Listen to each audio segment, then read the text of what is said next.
Hai teman-teman, jadi di sini kita mau menjelaskan materi tentang korelasi Pearson. Jadi yang pertama itu ada metode analisis korelasi yang akan dijelaskan oleh saya. Metode analisis korelasi tujuan dan pada teknik analisis ini ialah untuk mendapatkan pola dan keeratan atau kekuatan hubungan antara dua variabel atau lebih yang dinyatakan dan koefisien korelasi. Koefisien korelasi KK sama dengan R, yaitu nilai yang menunjukkan kuat atau tidaknya hubungan linear antara dua variabel. Tingkatan kekuatan hubungan korelasi antara dua variabel dapat diukur berdasarkan interval berikut. Koefisien determinasi atau penentu KD atau KP sama dengan R kuadrat, yaitu nilai yang menjelaskan seberapa besar pengaruh variabel bebas terhadap variabel terikat.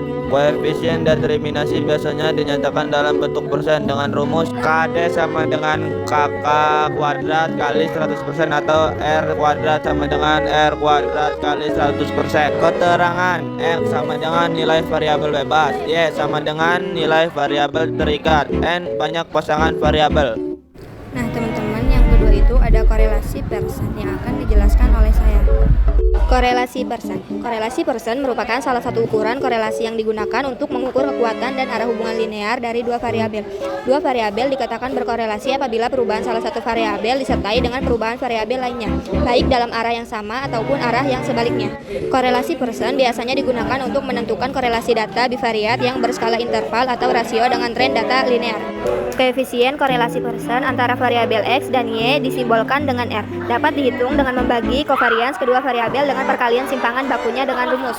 Rumusnya itu R sama dengan N dikali sigma XY dikurang sigma X dikali sigma Y dibagi dalam kurung akar N dikali sigma X kuadrat dikurang sigma X pangkat 2 dikali dalam kurung akar N kali sigma Y kuadrat dikurang sigma Y pangkat 2. Jadi di sini kita mau nunjukin contoh soal yang nanti kita kerjain bareng ya. Perhatikan tabel berikut. Contoh soal. Nama A. Kehadiran di kelas 60%, nilai yang didapat 7. B. 45, nilai yang didapat 5. C. Kehadiran di kelas 30, nilai yang didapat 4. D. Kehadiran di kelas 50, nilai yang didapat 6. E. Kehadiran di kelas 45, nilai yang didapat 5. Mahasiswa bersekolah untuk hadir dan mempersiapkan menghadapi ujian kenaikan kelas selama 7 hari supaya mendapat nilai KKM. 1. Bagaimana tingkat korelasi kehadiran kelas dan nilai yang didapat?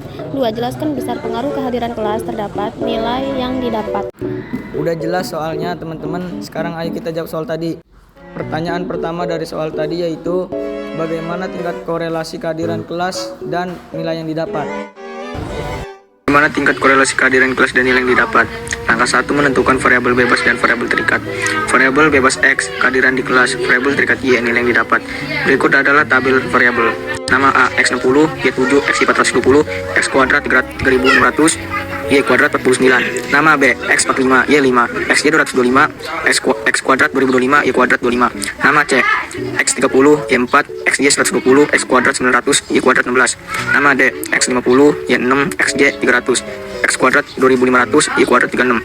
Nama E, X45, Y5, XY 225, X kuadrat 2025, Y kuadrat 25. Nama F, X220, Y27, XY 1290, X kuadrat 11050, Y kuadrat 151. Ke langkah pertama tadi udah kita jawab. Sekarang kita jawab pertanyaan kedua, yaitu jelaskan besar pengaruh kehadiran kelas terhadap nilai yang didapat. Langkah 2, menentukan nilai koefisien korelasi sama dengan R. R sama dengan N kali sigma XY kurang sigma X kali sigma Y dibagi dalam kurung akar N kali sigma X kuadrat dikurang sigma X pangkat 2 dikali dalam kurung akar N kali sigma Y kuadrat dikurang sigma Y pangkat 2. R sama dengan 5 kali 1290 dikurang 230 kali 27 dibagi dalam kurung akar 5 kali 11.050 dikurang 230 kuadrat dikali akar 5 kali 151 dikurang 27 kuadrat sama dengan di bawahnya 6.450 dikurang 6.210 dibagi dalam kurung akar 55.250 dikurang 52.900 dikali dalam kurung akar 755 dikurang 729 garis baru sama dengan 240 dibagi akar 2350 dikali akar 26 sama dengan di bawahnya 240 dibagi 48,47 dikali 5,09 Di bawahnya sama dengan 240 dibagi 246,71 dan hasil akhirnya ialah 0,97. Udah paham belum nih teman-teman? Kalau udah, kita lihat hasil akhirnya yuk. 1. Tingkat korelasi kehadiran di kelas dan nilai yang didapat. Karena nilai koefisien